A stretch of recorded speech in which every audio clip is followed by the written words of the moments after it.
The Prowler's, it's been a really interesting piece to work on. For me as an art director, it's basically, a new generation of style that we get to work on. When I first joined the project, there was a lot of things already established. So the Asperia Prowler essentially is a reproduction of a Tavaran-based rapid deployment ship. Essentially, you start with a blank canvas. You talk to the writers and get the lore. Speak to the other art directors. This is probably the first time we've really all probably sat down right before the get-go and just said, okay, what are the things that we were focusing on for these guys? Josh had already done some character work, so we took a little bit from that, but characters don't look like ships necessarily. Humans don't look like attack helicopters. And according to the lore, the architecture is meant to be based on Henoism. So we've sort of been going for a very sort of slab-sided, brutalist kind of feel. That was kind of the initial brief. Slight hint of, Egyptian. As we discussed further, that was there at the start, and it's very slightly still there, but in total this has had 6 concept artists on it from start to finish, because we had a very tight deadline. There's always a high amount of pressure because it's all exploratory basically, and I've got to give Chris some things to work with basically. So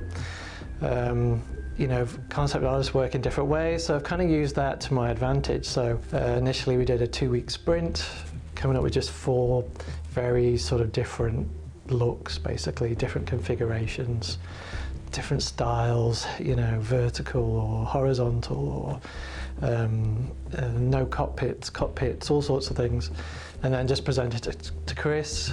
Say, hey Chris, what do you like? And so he's like, well, like a bit of A, bit of B, which is fine because I kind of liked all the designs anyway. So it doesn't matter what Chris picks as long as I can get behind it. That's cool. In my head, I imagine it. You'd be using it in a traditional sense. You'd be flying into hostile zones. Maybe you'll have 2 or 3 of them. They'll come in, land. It's the full sort of Black Hawk Down treatment. Troops jump out, and then the pilot and co-pilot just whiz off to safety. The emotional feel of it, basically, when you see this, it should be just like, heck, what's this flying in? It's been more dealing with shape language, the cut of the lines, it's quite minimalist, so the lines are there for a reason generally. I've been calling it like a radar deflection kind of material, so it's kind of like a bird's nest. It kind of feeds into the whole avian feel of the ship. And then the interior, we've gone quite different to what we've been doing for the human ships. It's basically quite oppressive. It's like this dark red, and it's all dark red. I was sort of thinking at the time that basically when you see the troops come out, if they come out of this exit, because there's multiple exits, right? It's coming out of the mouth of hell basically. So it's just got this dark red, and then you've got this oppressive black hole kind of thing.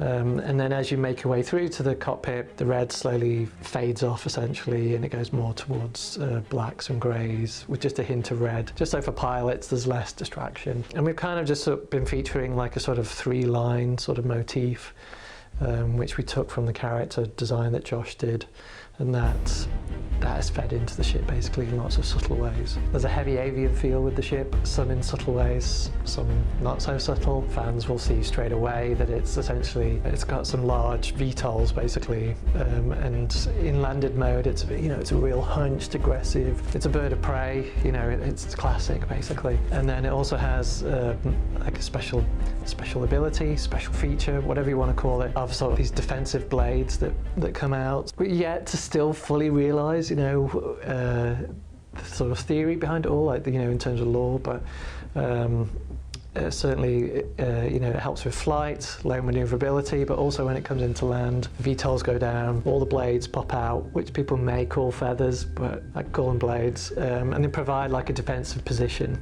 So when the troops come out and they, that again, you've just got these huge doors that open up, and rather than just one large single sliding door, which often these ships have, we've got 4 individual essentially gates, and those have Tavaran shield tech in them. So it's kind of like the Idris in the hangar. You fly out and you go through the force field.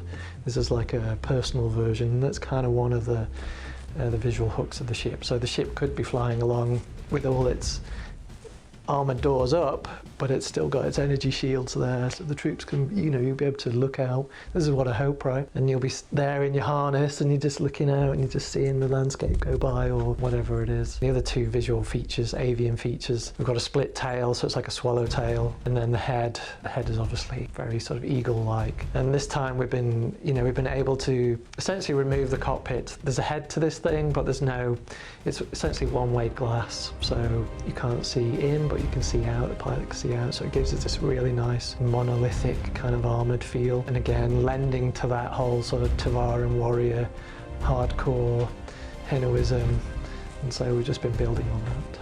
I think as players they'll really dig it, and I mean there's nothing like it in the Star Citizen universe.